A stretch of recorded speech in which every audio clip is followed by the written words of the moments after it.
Je suis sûr que tu t'es déjà retrouvé dans cette situation, seul, vide, renfermé sur toi-même. On t'a peut-être dit que tout ça n'était pas normal, qu'il fallait sortir, parler et découvrir le monde, comme si être seul était un crime. Et si je te disais que cette solitude, ce n'est pas le problème, ce qui te dérange vraiment, ce n'est pas le fait d'être seul, c'est ce que cette solitude te montre.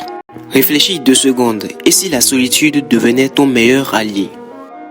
Prenons l'exemple de Jérémy, il vient de déménager, nouvelle ville, nouvelle école. Jérémy n'est pas comme tous les autres garçons de son âge. Dès son entrée à l'école, il se sent immédiatement exclu. Il essaie tant bien que mal de s'intégrer dans son nouvel environnement, mais le courant ne passe pas.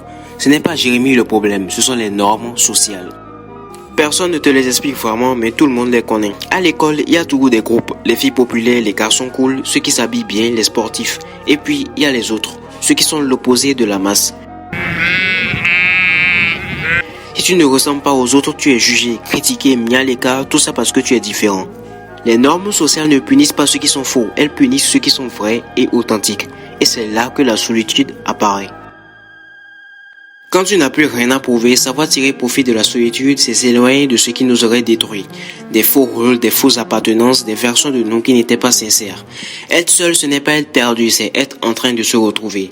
Beaucoup de personnes qui réussissent vraiment dans la vie ont traversé une longue période de solitude, la vraie solitude, celle où tu n'es invité nulle part. Celle où personne ne croit en toi, celle où tu n'as plus que toi et ton silence. C'est dans ces moments-là que tout se joue. Parce que quand tu es seul, tu n'es plus distrait, tu travailles quand les autres parlent, tu réfléchis quand les autres copient, tu construis pendant que les autres cherchent à être validés par la masse. La solitude te donne quelque chose que les groupes ne donnent jamais, du temps, de la concentration, une vision claire. La réussite ne commence pas quand tout le monde t'applaudit, elle commence quand plus personne ne te regarde. C'est pour ça que la solitude fait peur, parce qu'elle oblige à travailler, à penser, à devenir réel. Tout le monde veut réussir, même peu sont prêts à traverser ce silence. La solitude n'est pas ton ennemi, c'est le passage obligé de ceux qui refusent de mentir pour être aimés. Alors soyez vrais et authentiques.